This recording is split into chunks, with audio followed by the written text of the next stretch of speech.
Point number 3 کہ ایک خاندان کے ایک فرد پر قربانی ہے یا سب نے ہی قربانی کرنی ہے. یہ بھی آج کل بڑا کریٹیکل ایشو ہے.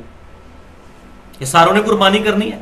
ایک خاندان میں جتنے بندے ہیں اور سارے امیر ہیں تو کیا سارے ہی کریں گے؟ تو بہتر تو یہی ہے سارے ہی کریں. جتنا میٹھا ڈالیں گے اتنا ہی بہتر ہے.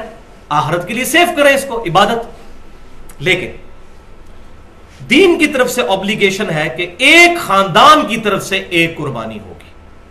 ایک خاندان، ایک فیملی. اب فیملی یہ نہیں ہے کہ 5 بھائی ایک گھر میں شادی شدہ رہ رہے ہیں تو یہ ایک فیملی ہے. نہیں، ایک شادی شدہ بندہ اور اس کے بچے، یہ ایک فیملی ہے. ایک گھر میں اگر 5 بھائی ہیں تو یہ 5 فیملیز ہیں، الگ الگ اپنی قربانی دیں گے.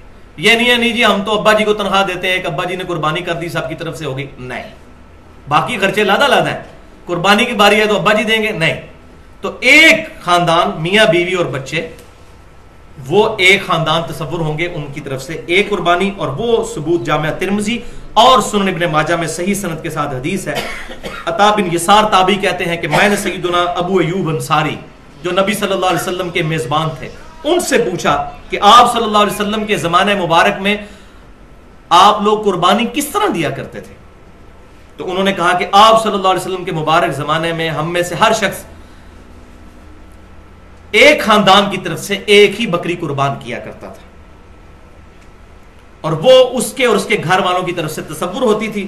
لیکن بعد میں پھر صورتحال خراب ہوگی اور لوگ باہم فخر کرنے کے لیے ایک سے زیادہ قربانیاں کرنا شروع کر دیں، جس کا ذکر اگلی حدیث میں موجود ہے سنن ابن ماجہ میں ہی اور المستدرک للحاکم میں صحیح سند کے ساتھ. اور امام ذہبی نے بھی موافقت کی ہے کہ حذیفہ بن اسید رضی اللہ تعالیٰ عنہ کہتے ہیں کہ میرے گھر والوں نے مجھے اکسایا، حالانکہ میں یہ جانتا تھا کہ سنت یہ ہے کہ پورے گھر کی طرف سے ایک قربانی کی جائے، ایک بکری. لیکن میرے گھر والے مجھے اکساتے ہیں کہ میں زیادہ قربان کروں تاکہ لوگوں میں فخریہ طور پر یہ بات. یہ صحابہ کے زمانے میں یہ کام شروع ہو گیا کیونکہ امت کا فتنہ تو مال ہے نا. تو پھر وہ صحابی کہتے ہیں کہ اب ہم زیادہ قربانیاں کرتے ہیں، اگر نہ کریں تو لوگ ہمیں کہتے ہیں یہ کنجوس ہے. اس زمانے میں بات ہو رہی ہے، کنجوس کہتے ہیں.